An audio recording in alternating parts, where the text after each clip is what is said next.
Bueno, una semana que culmina y comienza desde de sábado a lunes con una noticia que, que es muy importante. Yo iba a decir generacional, pero tengo un amigo muy joven que dice que no le gusta que mencione las generaciones porque ya todos esos paradigmas han cambiado. Pero la Revolución Cubana presentó esta semana al sucesor de la saga de los Castro. Me gustó que dicen un joven de 58 años. Bueno, todo es relativo. Todo es relativo. En la Revolución Cubana, además, casi todo también es relativo. Hay un entusiasmo, todavía nos queda el recuerdo de la épica y la poética de la Revolución Cubana. Sin embargo, cuando lees y relees las reseñas, dice, bueno, desde 1959, como dice un cronista habanero, solo un apellido ha mandado en Cuba. Ya hay 4 generaciones y esto se hace, como hablan los mexicanos, a dedo. Esto fue una designación que hace Raúl Castro, pero la verdad que las opiniones se dividen en 2 tendencias radicales.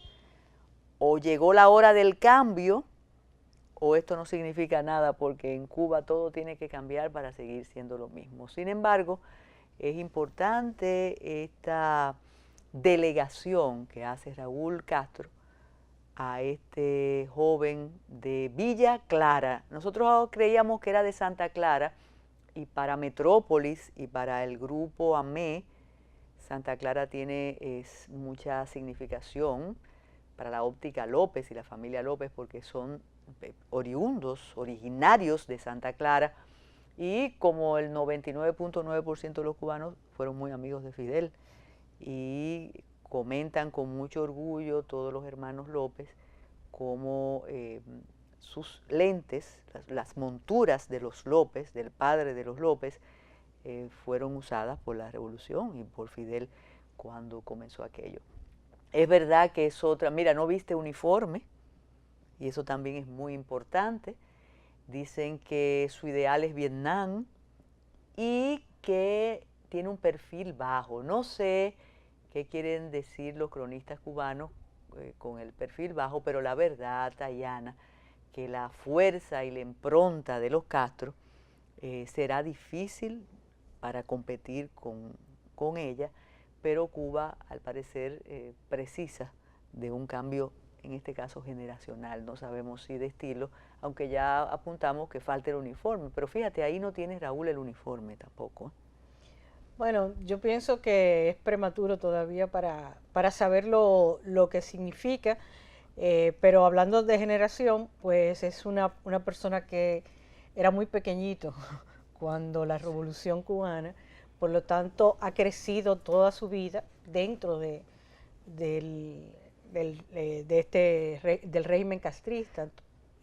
Tiene una perspectiva. En el 60 creció en la revolución, Exacto. Ahí estaba sumando y restando. Exacto, entonces es todo lo que ha conocido y además es la base de por qué esa garantía de continuismo me imagino que fue parte de las razones por las que fue seleccionado. Sin embargo, es otra generación, otra forma de pensar y además otro contexto. Creo que lo que pasó durante el final del periodo de Obama, cuando Cuba tuvo cómo el mundo se volcó hacia Cuba, cómo la esperanza de perspectivas de cambio, porque el mundo entero decía, bueno, este es nuestro momento para trabajar con Cuba. Creo que haber probado un poco de eso va a significar mucho. Es verdad que la política de Estados Unidos ha cambiado, pero creo que Cuba tuvo la oportunidad de ver qué puede venir, no de Estados Unidos solamente, sino del resto del mundo que entendía, bueno, ahora es el momento de Cuba. Por lo tanto, hay muchos factores, otro momento histórico y otro contexto internacional donde China y Rusia tienen más preponderancia internacional. O sea, hay otro escenario internacional que todavía se está desarrollando, no sabemos, pero definitivamente no hay o sea, que no esté en manos de los Castro, aunque se dice que Raúl va a tener ciertas decisiones, como la última decisión en ciertos aspectos, Es un periodo súper interesante para Cuba y es un cambio, y un cambio, será radical o no, pero es un cambio y eventualmente llevará a otros cambios. ¿Cómo será? Todavía no sabemos, pero de hecho, para hacerle frente a tantas problemáticas económicas que ahora enfrenta Cuba, los cambios son necesarios. ¿Cuáles serán eso y cómo serán eso? ¿Y a qué velocidad sobre todo? Es la pregunta. Y de alguna manera te toca la coyuntura, toca tu tema, aunque no estemos todavía en Ready para exportar.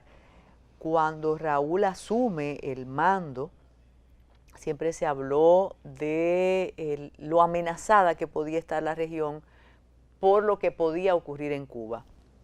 Aquí personajes emblemáticos del sector turístico devolvían la fe y la tranquilidad y decían, no, no, no, es que eso no es así. El mercado nuestro ya es un mercado con una posición en la región, nosotros tenemos los mecanismos y toda la logística turística, y es verdad que Cuba nos puede llevar muchísimo en otro tipo de atractivos y en lo que yo he llamado el turismo ideológico, pero no va a ser, no es de un día para otro que va a ocurrir el cambio. Independientemente de la posibilidad turística y de lo que ha ocurrido desde que Raúl Castro asumió la sucesión, ¿qué piensas tú que representa el despegue paulatino de Cuba, la apertura de Cuba al mundo para nosotros como país vecino con una oferta similar a la que podría ofrecer Cuba? Mira, yo pienso que el tema turístico, estoy de acuerdo, no es una amenaza a mediano plazo, pero obviamente a largo plazo no sabemos, por varias razones. Primero, es cierto que ahora mismo competimos con Cuba, sobre todo con el turismo todo incluido, de las cadenas europeas.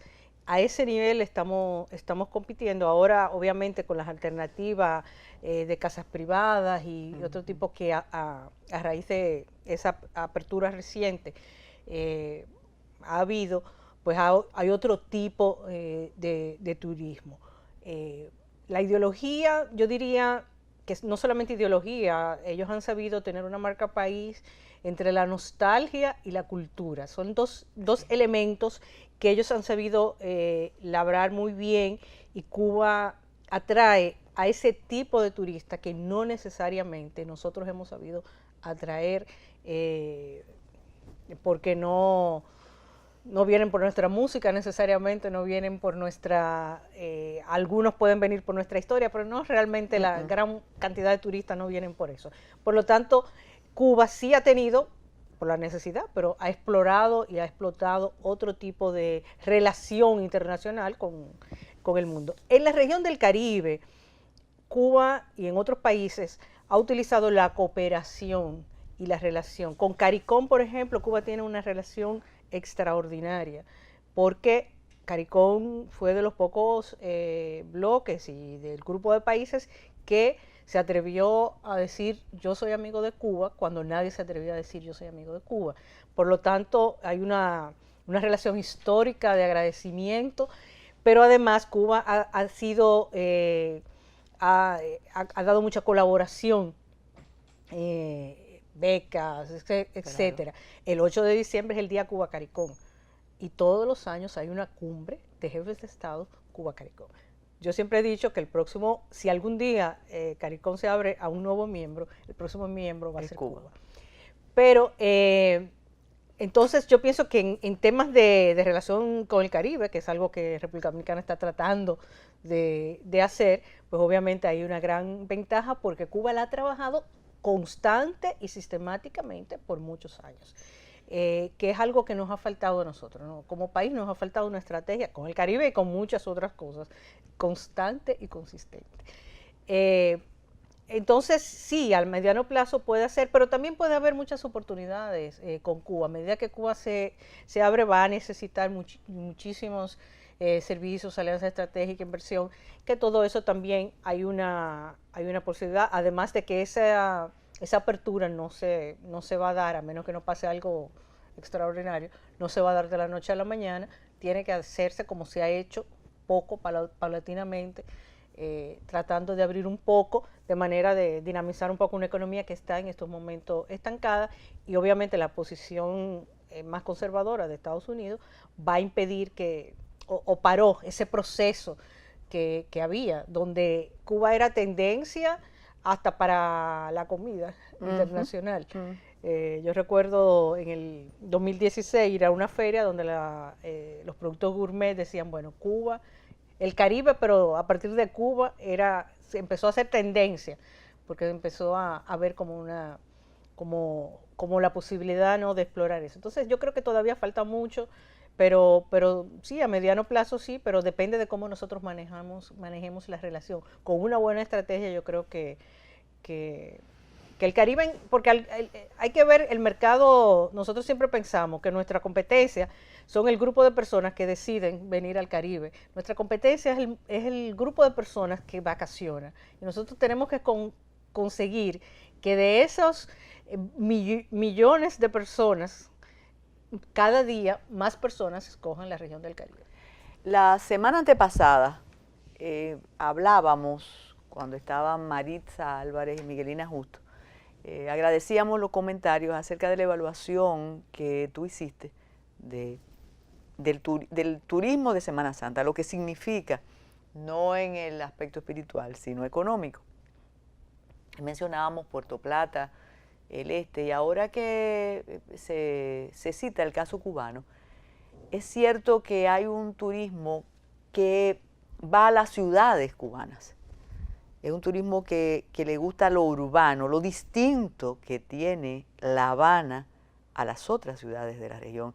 Y eso es importante y se ha explotado muy bien. Sí, desde ver los carros de los años 50 hasta ver el lugar donde Hemingway tomaba daiquiri. Bueno, ese va a ser uno de los retos que va a tener Cuba en una transformación, porque ese atractivo de tú sentir que el tiempo se detuvo, que volviste al pasado, esa nostalgia, que no es nostalgia, es nostalgia fabricada, porque para las generaciones de nosotros eso no fue nostalgia, es nostalgia fabricada, pero sin embargo nosotros escuchamos a nuestros padres hablar de Cuba, vimos las películas y bueno, igual, fuimos a esa nostalgia y esa sensación es algo que claro, que te atrapa.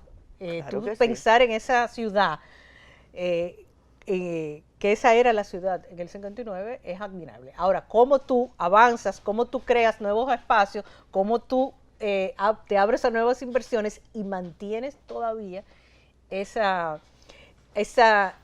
espacio para la nostalgia. Que dicho sea de paso, no es fabricada, Tayana, es que se quedó en ese tiempo. No, claro, existe porque era lo que había. Quizás con los avances, pensé que cuando mencioné los carros de los años 50, tú decías, bueno, cuando comiencen a entrar otros vehículos contemporáneos, claro, y se cambie la estructura, entonces sí tendrán que preservar lo que quedaba de antes. Pero eso falta. Bueno, pero además esos carros tienen un valor que se lo terminarán llevando los coleccionistas, claro, porque sí, tienen un valor, sobre todo porque se han mantenido, lo han sabido mantener. ¿Verdad? Y bueno, tecnología apropiada. Exacto. De modo que esa ha sido una información importante. Me llama la atención, y eso lo leí en un reportaje publicado en el periódico El País, que para los más jóvenes no significa nada. Cuando le preguntan, ¿y qué usted cree que ya Raúl va a delegar en otra persona? ¿Qué? Como que ese no es su... No. Yo tenía una explicación y lo comentaba en el Matutino Alternativo, y es que en Cuba no existe la difusión de las noticias al estilo que nosotros conocemos. Aquí hay cuántas emisoras por kilómetro cuadrado, la posibilidad de las redes. Entonces una persona hace algo en Samaná y de inmediato se sabe en Montecristi. Allá es muy difícil, allá todavía existe que me dijeron y yo dije. De modo que esa es una información internacional que de verdad para la región es importante y no solo para la región. Raúl Castro delega, y también algo que a veces se nos escapa, recordemos que en Cuba existe un solo partido. No, además Uno solo. Y no hay elecciones directas. En términos ideológicos, una reliquia ya mundial. Entonces, ver cómo se da ese proceso es interesante también. Cuando regresemos, ready para exportar, y llegó nuestro invitado estelar, don Luis H. Vargas. Regresamos.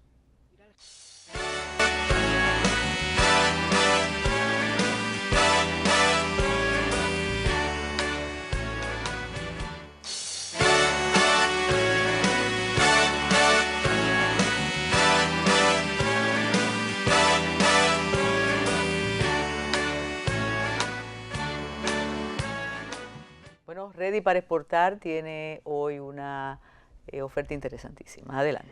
Bueno, mira, Carmen, la semana pasada hubiésemos querido tener aquí a la directora del Centro de Promoción de las Pymes de Centroamérica, Miosotis Rivas, que ya la hemos tenido otra vez en el programa, pero que estuvo en el país anunciando la reunión, el encuentro que se va a celebrar de centros pymes, que se va a celebrar en Punta Cana del 30 de mayo al 1 de junio. Los centros pymes son puntos de ayudas para las MIPYMES en toda la región SICA, o sea, que incluye la República Dominicana. Entonces, es un punto interesante de asistencia. En nuestro país existen ya, creo que 7 u 8 centros pymes en alianzas con universidades. La UNFU tiene un centro pymes, la UAS en Barahona, en varios sitios. Y entonces, pues me comprometí con Miosotis que íbamos a pasar este video explicando un poco de los centros pymes y recordándoles a ustedes de esta interesante reunión que va a tener lugar en Punta Cana del 30 de mayo al 1 de junio, donde nuestro país, como país que tiene la presidencia de SICA, pues va a ser el anfitrión de este interesante encuentro de CEMPROMIPE. Son los centros de atención MIPYME. Los centros de atención a la MIPYME son el medio que utilizan los gobiernos de la región SICA bajo el modelo de alianza público-privada y academia para acompañar con servicios integrales de desarrollo empresarial a las micro, pequeñas y medianas empresas y a personas emprendedoras. El modelo de la alianza público-privada academia permite que universidades, gremiales empresariales, ONGs u otros socios aporten conocimiento, experticia y 50% del financiamiento del centro de atención, sumado al 50% del financiamiento aportado por los gobiernos de la región. Estos centros de atención brindan capacitación, asesoría empresarial, asistencia técnica especializada y vinculaciones y otros servicios de apoyo empresarial y financieros. Con los servicios recibidos, las MIPYMES y personas emprendedoras implementan mejoras en sus empresas, logrando resultados tangibles. Mejora de imagen, nuevos puntos de ventas, nuevos proveedores, mayores ventas, reducción de costos, entre otros. Estos resultados se traducen en impactos sociales y económicos en los territorios. Más empresas, más empleo. Territorios más desarrollados con mejor calidad de vida para las personas. Las grandes oportunidades de la región SICA están en sus micro y pequeñas empresas. Bueno, y también, Carmen, hemos empezado a responder en Ready para Exportar preguntas que nos hacen nuestros televidentes sobre temas relacionados con exportación. En esta vez tenemos varias preguntas sobre el tema de servicio. En el año de las exportaciones, la cenicienta todavía es el tema de las exportaciones de servicio, porque como sector en sí todavía no se le, excepto obviamente el turismo, no se le ha dado la relevancia y el apoyo adecuado al potencial que tienen estos sectores. Entonces, son preguntas muy puntuales, muy prácticas de cómo exportar servicios, qué es exportar servicios, y pues hemos preparado un video para nuestros televidentes respondiendo algunas de estas preguntas.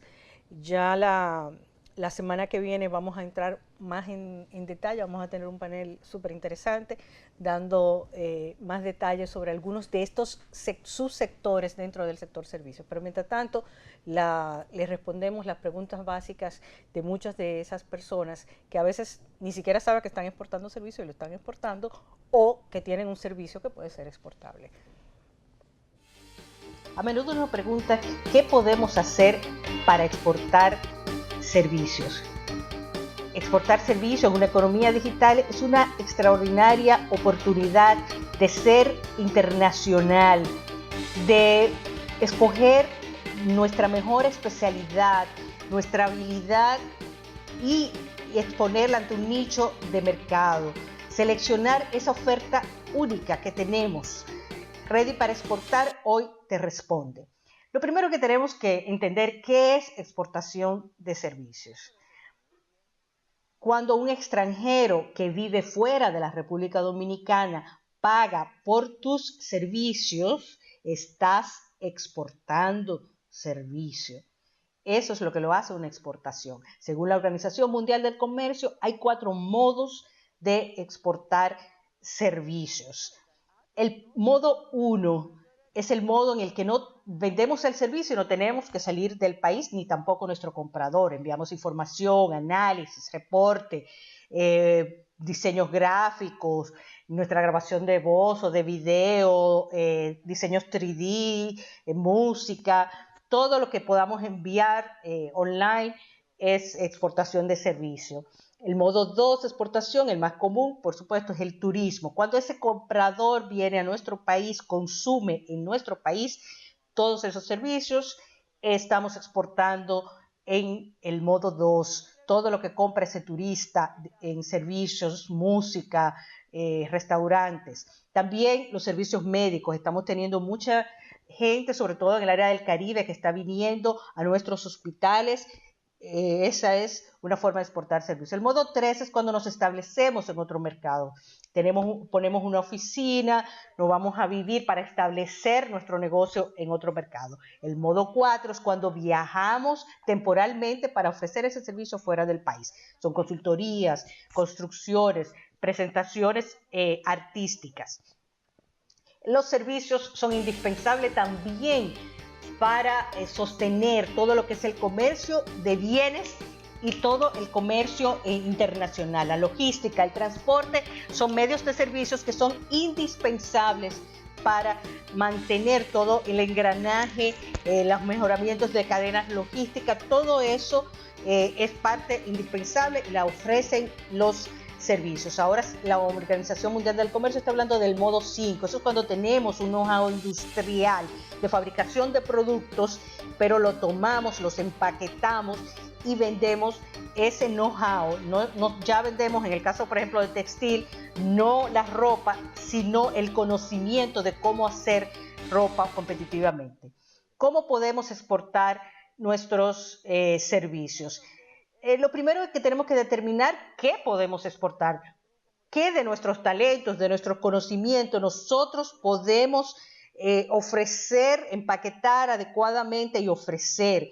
Si tenemos capacidad adicional, si ya estamos a tope con el mercado local, pues no tenemos esa capacidad, a menos que no vayamos dejando esos clientes locales por unos clientes internacionales más atractivos que paguen en dólares. Hay interés por lo que estamos ofreciendo. Hay gente, hay mercado, hay grupos. El mercado internacional es vasto y online lo podemos identificar. A veces son nichos pequeños, pero que son súper interesantes para nosotros.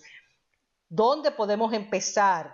El idioma, por ejemplo, es un diferenciador. Si no hablamos inglés o no hablamos francés, no vamos a abordar esos mercados. ¿Dónde podemos empezar a explorar? ¿Cómo vamos a monetizar? A veces sabemos que tenemos el talento, pero ¿cómo vamos a ganar dinero con eso? No es solamente que yo quiero cantar y ser famoso. ¿Cómo yo voy a generar los ingresos para hacer esa actividad sostenible? ¿Cómo voy a llegarle a ese público? ¿Cómo voy a vender ese talento, ese servicio? ¿Y cómo voy a poner mi estrategia de precio de lo que están dispuestos a pagar en esos esos mercados. También cómo me voy a dar a conocer, cómo me voy a mercadear. En la economía digital, por supuesto, tenemos muchas opciones a bajo costo, pero igual hay que tener un know-how. ¿Cómo vamos a llevar ese servicio, ese talento, ese conocimiento a nuestro público? ¿Va a ser por una app? ¿Lo vamos a poner en una página? ¿Cómo vamos a entregar ese servicio? Todo esto tiene que estar en un plan de marketing de exportación de servicios que tenemos que hacer. Tenemos que tener ese mapa hacia dónde vamos. También nos pregunta si necesita una empresa o se puede un individuo exportar. Según encuestas internacionales, para el 81% de todas las empresas internacionales que subcontratan, ya sean trabajadores de cuenta propia o subcontratistas, son importantes, muy importantes o críticas para el desempeño de esa empresa. O sea, hay una alta demanda por servicios y dependerá del tipo de servicios si nuestra habilidad la podemos entregar como individuo o como empresa. ¿Qué tenemos que hacer para conseguir clientes? Bueno, lo primero que tenemos que hacer es la tarea de preparar nuestro plan. Y una vez tenemos nuestro plan preparado, pues lanzarnos a los mercados. Tener una fuerte presencia online que demuestre nuestra competencia, establecer las alianzas estratégicas en los mercados con la gente que ya conozca esos mercados, gente que nos ayude a establecer un buen network, visitar esos mercados. Las alianzas estratégicas son importantes, sobre todo en el sector de las construcciones, pero consultoría y muchísimos otros sectores que son básicas. ¿Cómo se aplica todo esto a los diferentes servicios, de los servicios profesionales hasta la industria creativa? Bueno, esa respuesta la tendremos la próxima semana en su sección.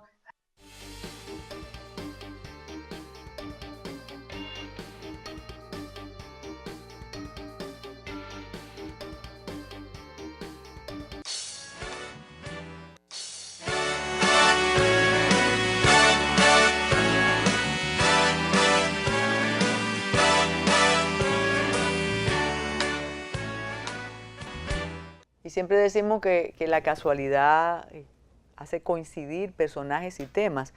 Y a propósito de lo planteado en Ready para Exportar, la beta economista sale a flote. Y qué bueno tenerte aquí, aunque nos llevamos bien, a veces nos da mucho trabajo conseguirte para estar aquí. Pero me encantó que hubo una actividad importante para economistas, una conferencia especializada. Y a veces creemos que los economistas, como ha cambiado tanto el mundo, yo digo que ahora se hace sociología, antropología y economía en los programas cotidianos. Y se olvidan los foros de discusión especializada y de una discusión que permita conclusiones o perspectiva más allá del momento y que les permita a ustedes, los especialistas en ciencias económicas, especular, pero sin que se tema que estén de un lado o de otro, sino, bueno, voy a decir de la verdad, que es un desideratum ya casi espiritual, pero discutir ideas, Luis. Qué bueno esa actividad. Y quiero que que hagas la reseña de esa actividad y después tenemos un tema pendiente que sé que te apasiona y a mí también.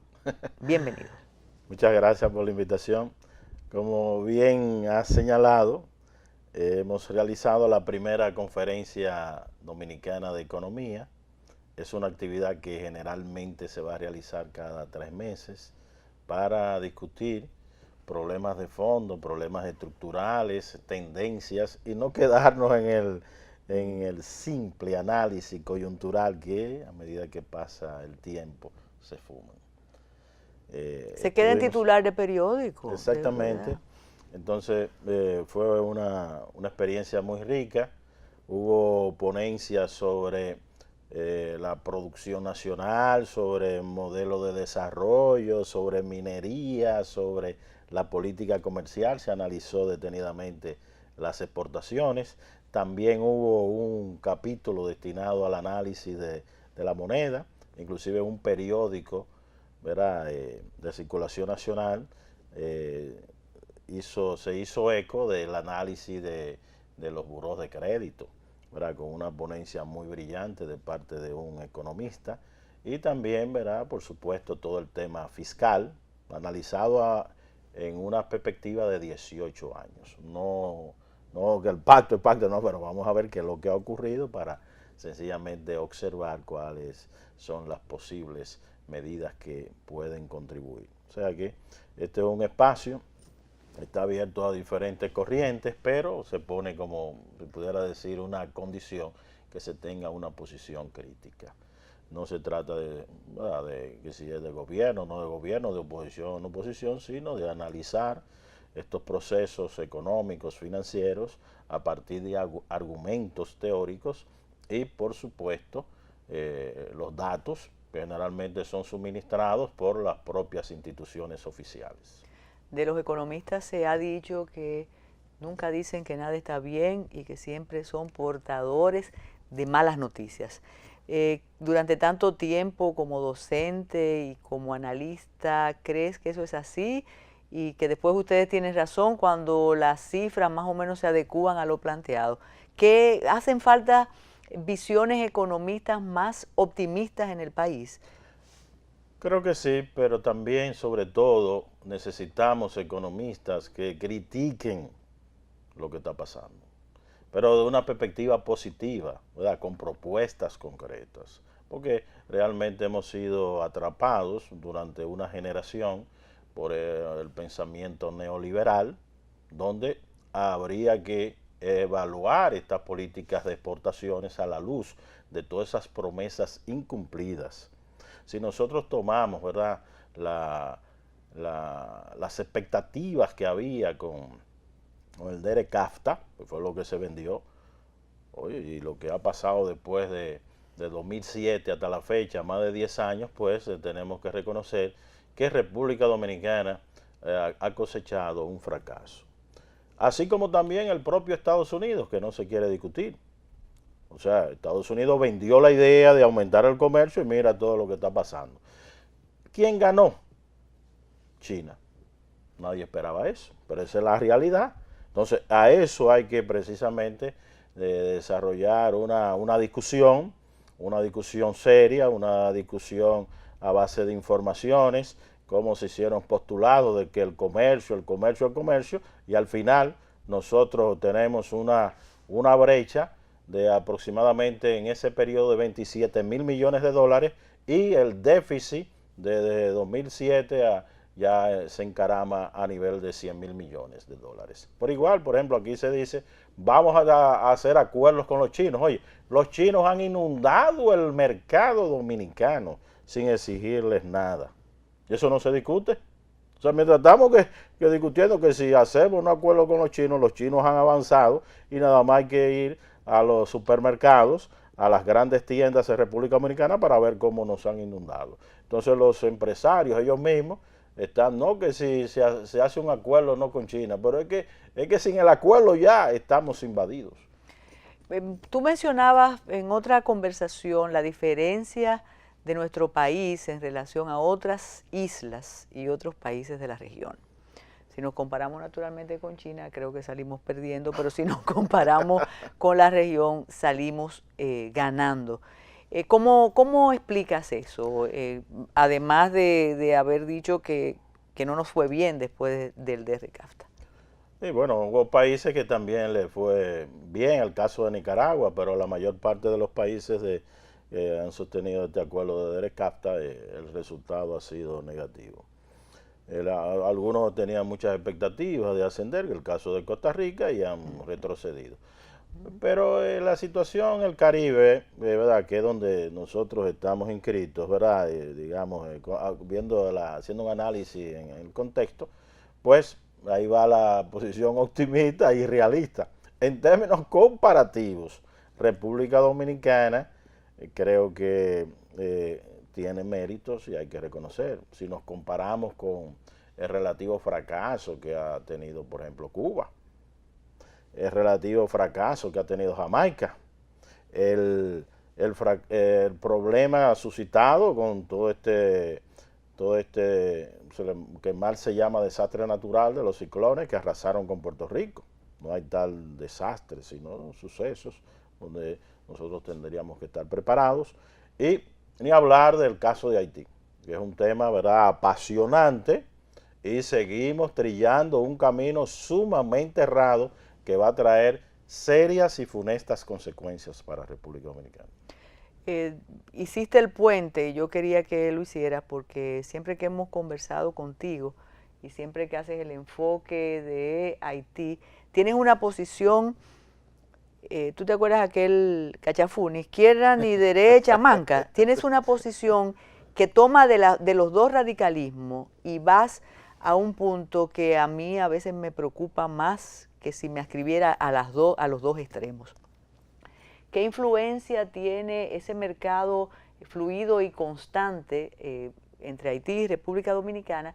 ¿Y qué influencia también tiene para la economía dominicana ese flujo migratorio sin ningún control que ahora parece que no existe en las cifras más recientes, que se parecen, ha disminuido de acuerdo a esas cifras en relación a hace unos cuantos años? ¿Cuál es tu opinión acerca de esto que hemos? A veces yo he hablado no solamente como economista, sino también como estadístico. Creo que la gente que estuvo al frente de la encuesta, ¿verdad?, son gente muy seria, gente profesional. Además, nos consta, ¿verdad?, la seriedad del ministro de Economía y Planificación, economista bien reconocido, Isidoro Santana, que no se va a prestar a ninguna maniobra, los técnicos de la Oficina Nacional de Estadística, pero en estos asuntos de migración, donde tenemos una población muy flotante, muy fluida, realmente hacer encuestas yo no creo que sea la medida para expresar nuestra realidad. Particularmente he venido sosteniendo durante decenios que nosotros lo que tenemos es que mejorar nuestro sistema de información en términos administrativos. ¿Qué significa? Administrativo, por ejemplo, prestar atención, recolecta de datos de calidad a nivel de hospitales, a nivel de instituciones públicas, inclusive cárceles, a nivel también de las escuelas. Entonces, a nivel de las viviendas, ¿verdad?, los ayuntamientos, creo que eso nos puede arrojar más luz, porque, ¿verdad?, ya comienzan las críticas y eso es un tema muy apasionado y apasionante. Apasionante. Sí. También creo que el tema más relevante, aunque parezca paradójico, no es lo que se ha dicho sobre los migrantes, sino es sobre la propia población de República Dominicana. Yo invité a los técnicos de la Oficina Nacional de Estadística a través del programa de Fondo de las Naciones Unidas que hiciéramos una discusión sobre la tasa de crecimiento de la población dominicana y concretamente la tasa de fecundidad. ¿Por qué? Porque ahí aparece un dato que debiera de ser una alarma, un foco rojo, y es de que nosotros estamos creciendo por debajo de un 1%. Eso quiere decir que vamos a tender a desaparecer como población. Eso lo dice esa encuesta y eso es lo relevante. Eso significa Eso no se ha destacado, Luis. Pero eso es, porque para eso hay que tener conocimiento de demografía, tener una posición crítica, no con la finalidad de atacar a nadie, sino de sacar a relucir lo que son tendencias que nos van a sencillamente arrasar como país. Eso significa que ese famoso bono de jóvenes, y eso no existe. Nosotros vamos a atender, estamos a pasos agigantados, dando pasos agigantados, a tener una población en gran medida de tercera edad.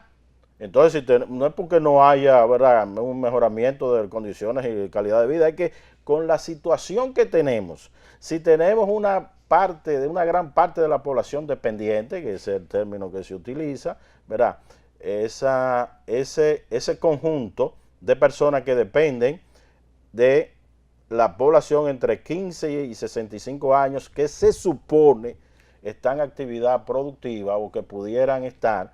Entonces, si tú disminuye, que es lo que está ocurriendo, la población entre 0 y 14 o menos de 15 años y aumenta enormemente en términos proporcionales la población de 65 años y más, donde tenemos muy serios problemas de servicios, entonces tenemos que prepararnos para lo peor en República Dominicana. Entonces, ese dato me parece ahí. Ahora, creo que es irrelevante discutir las migraciones. Eso también lo he dicho. Nosotros lo que tenemos que discutir es Haití.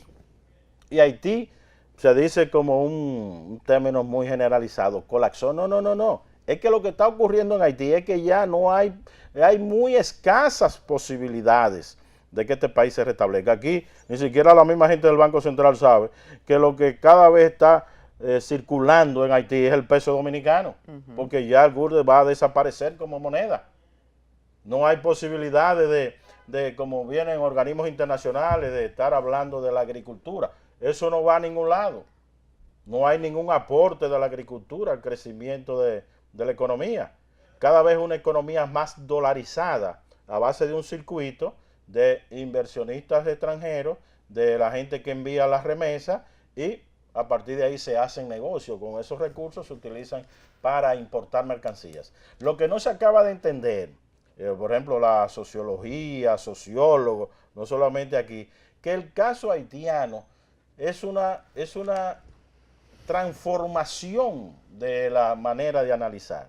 En Haití no es que vienen haitianos para mejorar sus condiciones de vida, ese digamos el resultado, es que hay una política, una estrategia de la élite haitiana de expulsar esa mano de obra, no solamente a República Dominicana, sino también a otros países, para que a base de su trabajo obtengan divisa y sencillamente la manden a Haití. O sea, eso no aparece en ningún libro de teoría sobre migraciones. Oye, entonces nosotros estamos enfrentados a estas realidades, a esta tendencia. Además, hay que estudiar la cuestión haitiana desde el punto de vista histórico. ¿Cuántos dominicanos saben que la élite haitiana es ciudadana americana? Pero a base de un pacto que se hizo en el siglo XIX. O sea que esa élite no tiene ningún nexo real, ningún nexo sentimental real con el país. Es sencillamente un país ocupado por una élite blanca, ¿verdad? Entonces, eso es otra cosa. De hecho, los negros, que se sepa, no tienen el control de Haití, ni tampoco los mulatos. Son familias básicamente de dos circuitos, una siria y otra judía, donde existe, acuérdate, los sirios, judíos, o sea, eso no se ha discutido en República Dominicana. Y es lamentable ese gran desconocimiento de esos datos que permitirían entender más allá de la xenofobia, del racismo, lo que está ocurriendo del otro lado. Mira, cuando regresemos, Luis, sería importante que como estadígrafo y economista nos explique qué es lo mejor para un país. Tener más adultos mayores, tener más jóvenes, o si los jóvenes va a llegar un momento que van a ser adultos mayores. Yo recuerdo el año pasado en Paraguay cómo explicaban el grave problema que significaba tener una población fundamentalmente joven. Y yo decía, pero se supone que eso es lo ideal, pero ellos dicen que no. Entonces, ¿cuál es la situación ideal? Eso lo vas a decir después que regresemos.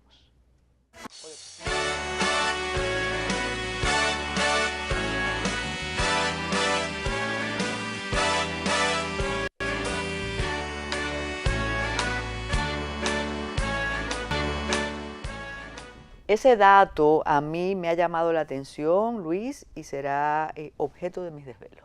Entonces, la tasa de crecimiento en la República Dominicana está por debajo de la media. ¿Y qué es más importante para una población? Seguir creciendo, porque también hay políticas de control de natalidad que al parecer están dando resultados. Hay un indicador, un índice que puede contribuir a tener una idea más objetiva. Es el índice de la tasa de fecundidad. Mira, toda mujer en edad reproductiva se espera que tenga por lo menos 1.8%, casi 2 hijos. Si la población crece, ¿verdad? Cuando estamos hablando de edad reproductiva, de 17, 18 años hasta 40 años, la población se estabiliza.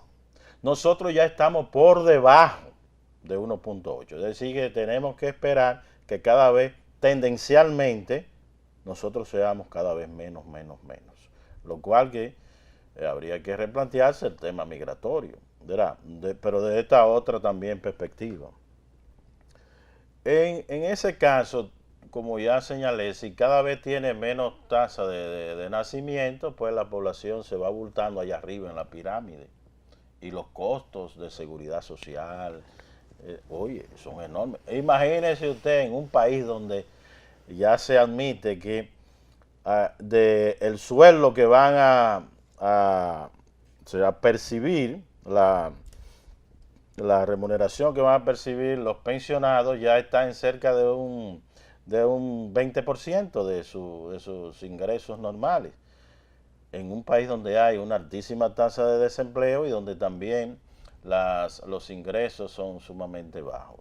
Es decir, en Chile prometió de más de un 50% de lo que se ganaba, ¿verdad? Por lo menos iba a recibir 50% de ese sueldo, y ahora están recibiendo aproximadamente, cuando ya empezó, 22%. O sea, eso es Chile, que fue la marca que se vendió como el gran éxito.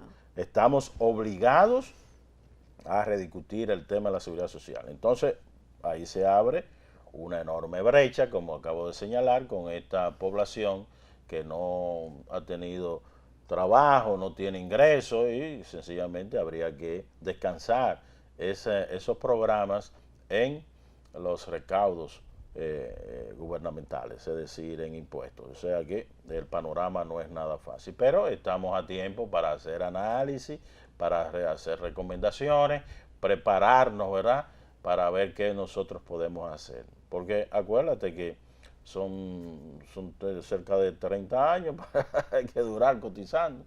Imagínate. Exactamente. O sea que hasta ahora no hay problema y ya estamos afrontando dificultades cuando hay que esperar todavía una gran cantidad de años. Ahora, el tema cardinal es de cómo nuestro sistema de producción hay que renovarlo.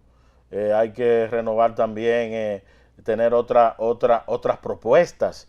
Aquí existe una idea equivocada en el país de que todo tiene que estar enmarcado en capital y trabajo. Pero la inmensa mayoría de los trabajadores dominicanos no son trabajadores asalariados, son cuentapropistas. Y esos cuentapropistas tampoco están esperando tener un ingreso salarial para mejorar sustancialmente su vida, sino desenvolverse en actividades de subsistencia, donde habría que pensar que si son estos trabajadores los que aportan real y efectivamente al fisco, debiera el fisco devolver esos recursos a estas familias a través de programas sociales, pero eso no es lo que tenemos en el país.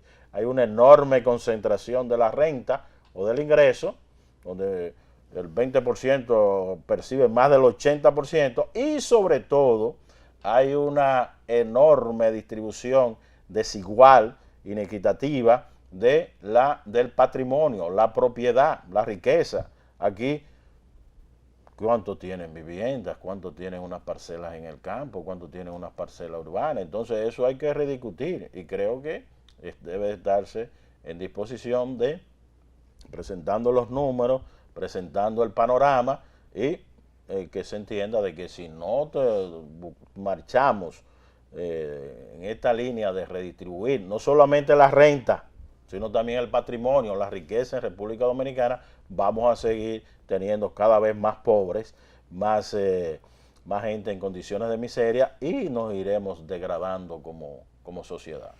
Vamos a hablar de percepción, volviendo al asunto demográfico. Yo sé que es muy difícil para un economista asumir la percepción en un análisis. Pero cada día vemos informaciones, sobre todo informaciones periodísticas, algunas menos amarillas que otras, hablando de la cantidad de adolescentes que tienen descendencia. Si sumamos, podríamos sumar esos nacimientos y decir que eso compensaría el índice dramático que tú has señalado. Claro, visto estrictamente desde el punto de vista demográfico, la población está buscando soluciones. O sea, y no debemos de ver esto como una cuestión, yo creo que es un enorme daño. O sea, realmente el problema es de pobreza y de miseria, pero nuestras abuelas, sencillamente, comenzaban a tener hijos a los 14, 15 años. Ahora había toda una sociedad más cohesionada y no era estos dramas, porque ciertamente viene una niña de 14, 15 años, también se manipula estadísticamente. Fíjate que se está hablando hasta muchachas que tienen 19 años, pero y se dice hasta 17, pero estadísticamente tú calculas menos de 18, o sea que efectivamente son mujeres. Pero ahí tú encuentras que si no hubiera ese aporte, nuestra situación sería muy grave, pero gravísima. No estoy justificando, estoy diciendo cuál es el impacto que tiene demográfico en la población que no se ha querido ver. ¿Qué pasa en una sociedad o en un colectivo con la posibilidad de la disminución de su población compartiendo territorio con otro país, como la situación nuestra?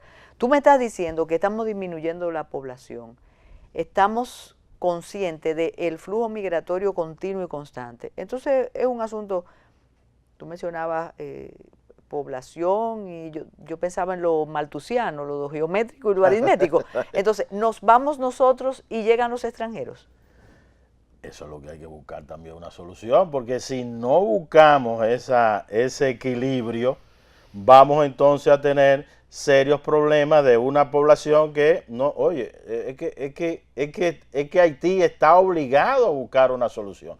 Yo no creo, ¿verdad?, que sea organismos internacionales. Ya esa propuesta de los mal llamados nacionalistas en República Dominicana fracasó. No se habló de fideicomiso. Oye, le entregaron 10.000 millones de dólares. De esos 10.000 millones de dólares, la mayor parte quedó en Estados Unidos con las empresas o quedó en ONG. Y tú sabes lo que son 10.000 millones de dólares. Ahora, Haití tiene potencialidad. Eso no quiere decir que porque no quiero tampoco dejar un mensaje negativo. Mira, Haití es más rico que República Dominicana. ¿Cómo va a ser, Luis? Sí, tiene más minas, tiene minas de oro. Más, o sea, las minas de oro de Haití son más digamos, tienen mayor valor que las existentes en República Dominicana. Y no se explota. Ah, pero que hay toda una mancuerna, claro que una mancuerna, claro que sí. Torres, y lo amarra, para que ni siquiera se discute en Haití. Y eso es una mancuerna de parte de potencias extranjeras, de parte de ONG, que no quieren discutir el problema con el San Benito de la destrucción ambiental. No, hay tecnología en algunos lugares que se pudieran utilizar. ¿Por qué Haití no está en la agenda internacional y sí estamos nosotros como mal comportados en relación a la migración y Haití no? Ya yo te expliqué. Es que la élite de Haití es americana y ellos son los que tienen el control de todos esos organismos internacionales. Ahí es que está todo el secreto. Si enfoca Haití desde el punto de vista de la élite, y yo veo que tampoco el problema de la discusión es sobre pobreza, la discusión es sobre riqueza. Entonces, o sea, nos envolvemos en discusiones que no tienen ningún sentido. Yo no discutiría la pobreza, yo discutiría la pobreza, las decenas de miles de millones de dólares que han sido repatriados a instituciones financieras internacionales. Pero eso no se quiere discutir. La verdad que, Luis, tú preocupas, y yo había dicho que tú estabas en una posición con una perspectiva más halagüeña de la situación dominicana, pero no. Señores, muchísimas gracias por estar con nosotros. Nos vemos la semana próxima.